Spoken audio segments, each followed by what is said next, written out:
Bonjour Steve, je suis Hello. ravie de te retrouver chez toi là.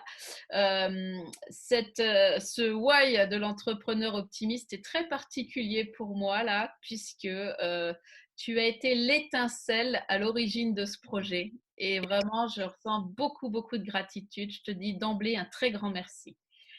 Donc, je vais te poser la fameuse question hein, d'où est venue l'idée de créer ton entreprise, Steve? C'est une vaste question parce que le why, c'est quand même quelque chose d'assez profond. Écoute, je pense que c'est une démarche très personnelle hein, avant tout. Hein, on est dans le personnel et ça a commencé évidemment dans l'enfance. Ça continue dans l'adolescence. Euh, j'ai toujours été un peu au contact de choses de la philosophie orientale, de l'Asie. Et c'est ça qui m'a un petit peu amené à avoir des repères. J'aimais regarder des mangas qui parlaient d'énergie. J'aimais beaucoup la figure de Merlin, de Gandalf, des grands sages. Sauf que, bon, à un moment donné, c'est bien de rêver, c'est bien de voir tout ça, mais il y a de la vie qui continue à côté. Et au collège, à un moment donné, on te demande ton orientation. Et tu sais pas. Tu es un peu paumé. T'as les copains, ils veulent faire de la mécanique et tout. Tu fais, bon, allez, pourquoi pas, on y va. Et on y va. Mécanique. 4 ans de mécanique, bac pro, BEP, bac pro. Et là, je me rends compte finalement, grande déception, ouais, en stage, tu t'aperçois de la réalité que tu vas finir dans un garage, au fond d'un garage. Et ça, non, c'est pas possible. Par contre, j'adorais l'étude de la mécanique dans la compréhension du fonctionnement, tu vois. Et ça, c'était vraiment quelque chose de très fort parce que j'aimais comprendre comment fonctionnent les choses. Mhm. Donc, du coup, j'étais un petit peu au pied du mur. Je me suis dit, ouais, bon, faut faire quelque chose. Alors, je voulais abandonner. L'année de mon bac, évidemment, mon père, c'est pas possible. Et je m'étais orienté, ça faisait un bon moment déjà que je pensais à aller à l'armée. Je voulais être militaire, voilà, pour plein de raisons. Et dans le métier de militaire, maintenant que vraiment je retourne un petit peu dans le souvenir et ce pourquoi et ce qui m'avait motivé, c'était l'aide humanitaire. Et quand on voit à la télé les militaires qui vont aider la population, qui vont un petit peu voir lors des catastrophes, etc. Donc ça, c'est vraiment ça me parlait beaucoup. Dû être militaire pour pouvoir vraiment Mhm. Tu maintiens le suspense là. faire, tu vois. Le temps passe très très vite, Steve. Et Je je me dépêche. voudrais savoir Donc, là, ok, le militaire, qu'est-ce qu'il est devenu? Qu'est-ce qui te fait vibrer là? et là, le militaire, en fait, après, il est arrivé, il fait OK, le militaire, il a fait des choses, mais il était toujours pas dans son truc, tu vois. Donc, j'ai dû arrêter. Parce qu'en parallèle, j'ai continué à m'intéresser à tout ce qui était philosophie orientale. Je me suis intéressé à la relaxation, à la méditation. Je me suis intéressé à ce qui était un peu énergétique. Je suis tombé sur un truc, une bête bizarre à l'époque sur Internet. C'était le Reiki. Je ne savais pas trop ce que c'était. Sur la méditation, sur plein de choses comme ça, sur la médecine chinoise. Et là, à un moment donné, ok, j'ai commencé à me former, d'accord, donc avec l'Institut Reiki à Paris. Et, euh, et il a bien fallu faire un choix parce que militaire, l'environnement militaire, finalement, c'est très spécial. Et moi, j'étais vachement en décalage par rapport au côté humanitaire et au côté présence humaine, euh, bienveillante. Enfin, bon, c'est un fonctionnement très différent quand même.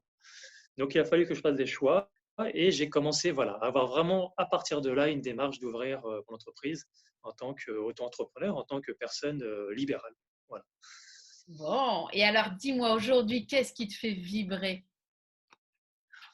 Ce qui me fait vibrer, c'est quand je vois des personnes qui se rendent compte de qui ils sont et des capacités qu'ils ont pour pouvoir vraiment s'épanouir. Voilà, c'est vraiment.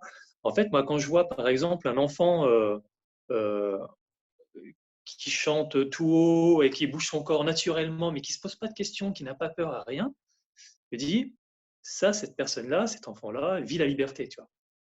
Et la liberté, c'est quelque chose de super important parce que, à contrario, combien de fois je me suis confronté au brouillard, tu vois? Brouillard, être enfermé un peu dans des murs, dans une prison mentale où tu as peur, où tu stresses, où tu es bloqué par tes propres capacités et tu es toi-même une prison, tu vois? Mm. Et quand tu constates certaines personnes, tu dis: «Putain, mais ils sont waouh, c'est incroyable comment ils sont libres».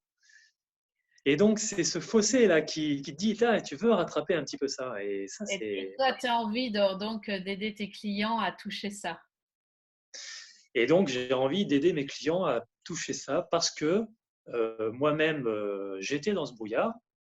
Je tends à en sortir, parce qu'on y est toujours encore un petit peu, hein, quelque part, mais on tend à sortir, à voir un peu plus la lumière et ce que moi j'ai touché, tout ce que j'ai pu toucher, tout ce que j'ai pu voir et j'ai envie qu'ils le goûtent aussi.